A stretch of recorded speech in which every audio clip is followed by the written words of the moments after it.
मराठी कथा इशारा ती अजून तिथेच होती. भाग पहिला.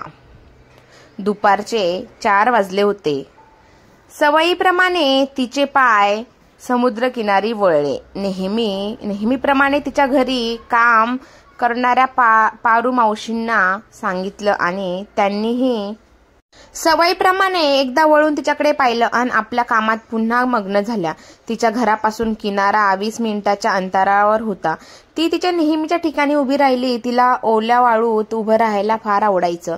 लाटांचा ओला स्पर्श आणि लाट परत जाताना पायाशी हुळहुळणारी वाळू, एरवी गंभीर असणारी ती त्या स्पर्शाने मोहरायची आणि लकेर का असेना पण हसू तिच्या चेहऱ्यावर उमटत होतं. उमटत असे. मनगट्टी घड्याळावर तिने एकवार नजर फिरवली. 4:20 झालेले. अजून कसा आला नाही असा विचार तिच्या मनात येतच होता. ती मागून धाव टाकत कुणीतरी तिला हाका देत येत होतं. तो जवळ आला आणि म्हणाला, अगं यार निशा, सॉरी मला लेट झालं. पण काय करू, आज पत्रच उशिरा आलं आणि नितेशने फोन करून याबद्दल सांगितलं असं म्हणून त्याने तिच्या हाताचा तिच्या आवडीच्या जुईच्या फुलांचा गजरा आणि त्याचं नेहमीचं पत्र तिच्या हाती दिलं. तिने जुईचा ओंजळीत घेऊन सुगंध घेतला आणि डोक्याला माळला. ती यशकडे पाहून मंद हसली आणि थँक्स यश, येते मी असं म्हणून परतीच्या वाटेला लागली. घरी आल्यावर बघितलं तर आई आल्या होत्या. त्या तिने अर्धवट ठेवलेले विणकाम पूर्ण करत होत्या. तिने हातातलं सारं पटकन खोलीत ठेवलं आणि बाहेर आईजवळ येऊन बसली. कधी आलात आई? कळवायचं तरी ना, तुमच्यासाठी काहीतरी बनवलं असतं. ती म्हणाली, अगं अचानक ठरलं. म्हटलं काय करत असशील, पाहून येऊ जरा, तुलाही एकटं वाटत असेल ना. त्या म्हणाल्या, हो ना, नितेश सुद्धा घरी नसतो, एकटे कंटाळलेच होते. एवढं बोलून त्या पुन्हा आपल्या कामात व्यस्त झाल्या. ती हळूच आपल्या खोलीत आली आणि त्याचं पत्र वाचू लागली. तो लाडाने तिला सखी म्हणत असे. आजही त्याचं पत्र तसंच होतं, सजवलेलं नीट आणि मोत्यासारखं अक्षर. प्रिय सखी, मी तुझ्यापाशी नाहीये पण मन माझं तुझ्यासाठी झुरतंय. मला राणी माफ करशील ना? तुझ्या वेड्या राजाला समजून घेशील ना? काय राणी सरकार, रागवलात का? माफी असावी. मला माहित आहे तुझं पुढचं वाक्य पुरे झाले ना, नौटंकी. हो ना? बरं, आता खरंच सांगतो, मला माफ कर. काम एवढं आहे ना की काय सांगू, थोडी सुद्धा फुरसत नाहीये. तिकडे यायला म्हटलं तरी दुसरं एखादं काम येऊन धडकतं, नाही तर एखादी फॉरेन टूर हो. यावरून आठवलं, परवा मी लंडनला जातोय कॉन्फरन्ससाठी. जर पुढचे 2 आठवडे नो पत्र नो गजरा, कळलं का? नकटे. आई कशी आहे? तिचा काही फोन बिन काही आला होता का? खरंच माफ कर मला, मी यायचा नक्की प्रयत्न करेन. तोपर्यंत आपलं नेहमीच, मी तुझा राजा, तू माझी राणी, जगात कुठेही सापडणार नाहीत. आपल्यासारखी प्रेमात बुडालेली जोडी तुझाच नीतू. ती पत्र व्यवस्थित आत ठेवून बाहेर आली. आज नीतूचं पत्र आलेलं दिसतंय, आई म्हणाल्या. तो पत्रच पाठवतो येतच नाही. किती ते काम, 6 महिने तर झालेत लग्नाला. काम असतं ना त्याला. म्हणून ती हिरमुसली होऊन चहा करायला स्वयंपाकघरात गेली. इथे बसलेल्या तिच्या सासूबाईंच्या डोळ्यासमोर भूतकाळ तरळू लागला. ही निशा नितेश शिंदे पुण्यात सदाशिव पेठेत लहानाची मोठी झाली. निशा आणि नितेश लहानपणीपासूनच जिवलग मित्रमैत्रीण, सोबतच शाळा, कॉलेज आणि घरी शेजारी. दोघांचाही घरी आई, बाबा आणि भावंडे असा परिवार. दोन्ही कुटुंब एकमेकांना चांगलीच ओळखत होती. एकमेकांच्या घरी त्यांचं येणं जाणं होतं. दोघे कॉलेजला असताना नितेशने तिला प्रपोज केला होता. या दोघांचं यश नावाचा कॉमन फ्रेंड होता. खरं तर मित्र म्हणण्यापेक्षा तो निशावर जीवापाड प्रेम करायचा. पण ते एकतर्फी, ते कुणालाही माहीत नव्हतं. तो फार छान कविता करायचा, सुंदर पत्र लिहायचा. निशाला वाचनाची फार आवड होती, पण नितेश पॉलिटेक्निकल असल्यामुळे त्याला त्या साऱ्यामध्ये रस नव्हता.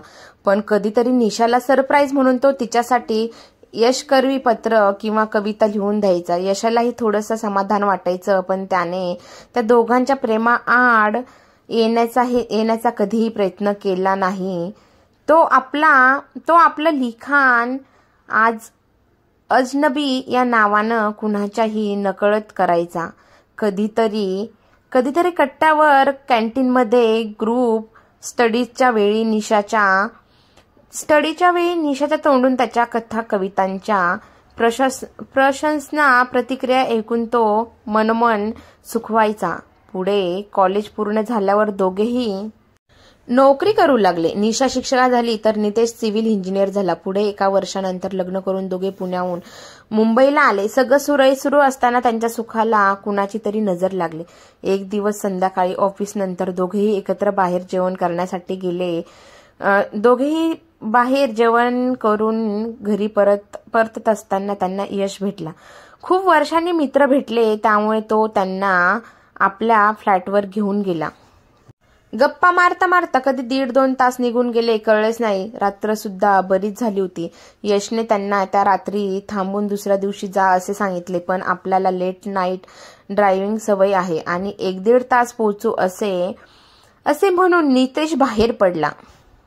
मागोमाग निशाही निघाली. पुन्हा भेटू असे म्हणत त्याने एकमेकांचे नंबर घेतले. नियतीने त्यांच्या नशिबी वेगळेच काही लिहून ठेवलं होतं. दिवसभरच्या थकव्यामुळे निशा हवेच्या झोक्याबरोबर झोपी गेली. नितेश संत गतीने गाडी चालत होता. अर्धा रस्ता कापला असेल नसेल तोच पुढून भरधाव येणाऱ्या ट्रकने यांच्या गाडीला धडक दिली व तसेच वेगाने निघून गेला. तो ट्रक रस्त्याच्या मधोमध चालत होता. त्यात त्याच्या ड्रायव्हरचं वेगावर नियंत्रण नसल्यामुळे नितेशच्या बाजूने गाडीचा जरा जास्तच चेंदामेंदा झाला होता. निशाला बरंच लागलं होतं, तरीही ती कशीबशी बाहेर आली. नितेशचं बरंच रक्त गेलं होतं. अजूनही रक्तस्राव सुरूच होता. ती भांबावून गेली होती. तिने यशला कॉल केला. रात्र जास्त झाल्यामुळे रहदारी नव्हतीच, त्यात तो एकाकी रस्ता. ती नितेशला बाहेर काढण्याचा निरर्थक प्रयत्न करत होती. तिच्या डोळ्यातून सतत अश्रुधारा वाहत होत्या. तिच्या जखमांतून रक्त वाहत होतं. तेवढ्यात तिथे यश पोहोचला. त्याने खूप प्रयत्न करून त्याला बाहेर काढलं. त्याला त्या गाडीत बसवत असताना नितेश त्याला म्हणाला, यश, निशाला सांभाळ, तुझ्यावर तिची जबाबदारी टाकून जातोय. तिला आईबाबांना जप. यश त्याला धीर देत म्हणाला, मित्र, तुला काहीच होणार नाही. तू ठणठणीत बरा होणार आहेस. धीर सोडू नकोस. निशासाठी तुला बरं व्हायचं आहे. शेवट वाक्य ऐकण्यापूर्वीच त्याची शुद्ध हरपली. यशने त्याला जवळच्या संजीवनी हॉस्पिटलमध्ये नेलं. डॉक्टरांनी त्याला तपासून तो गेल्याचं सांगितलं. हे ऐकून निशा यशच्या बाहूत कोसळली. यशने तिला ऍडमिट केलं. सकाळी यशने निशाच्या आईबाबांना कळवलं. ते आले. त्यांनी नितेशचे अंतिम संस्कार केले. निलेशला जाऊन 2 वर्ष झाली होती आणि निशा कोमात होती. ती कधीतरी शुद्धीवर येईल या आशेने सारे सावरत होते आणि एक दिवस ती शुद्धीवर आली. तिने पहिला प्रश्न विचारला, नितेश कुठे आहे? यावर कुणी काही बोलणार तेवढ्यात डॉक्टरांनी काही न बोलण्याचा इशारा केला. कोणीतरी म्हणालं की तो ऑफिसला आहे. ऑफिसमध्ये गेला आहेस. ती वेळ मारून नेली. थोड्या वेळाने सगळे बाहेर आले तेव्हा डॉक्टर त्यांना म्हणाले, निशा तिच्या आयुष्यातला तो प्रसंग पूर्णपणे विसरली. ज्या दिवशी तिला ते सारं स्वतःहून आठवेल, ती रडेल, तेव्हाच ती पूर्णपणे बरी होईल. तुम्ही जर तसा प्रयत्न केला तर ते तिच्या जीवावरही बेतू शकतं. एवढं बोलून ते तिथून निघून गेले. तिला आता घरी आणलं होतं. तिचं रुटीन सुरू झालं होतं. तिला निलेश कामासाठी अमेरिकेत गेल्याचं सांगितलं होतं. आता सगळ्यांची कसोटी होती. त्यांना साऱ्यांना त्यांच्यात नसलेल्या नितेशला जिवंत ठेवायचं होतं निशा बरी होईपर्यंत. आता यशची परीक्षा होती.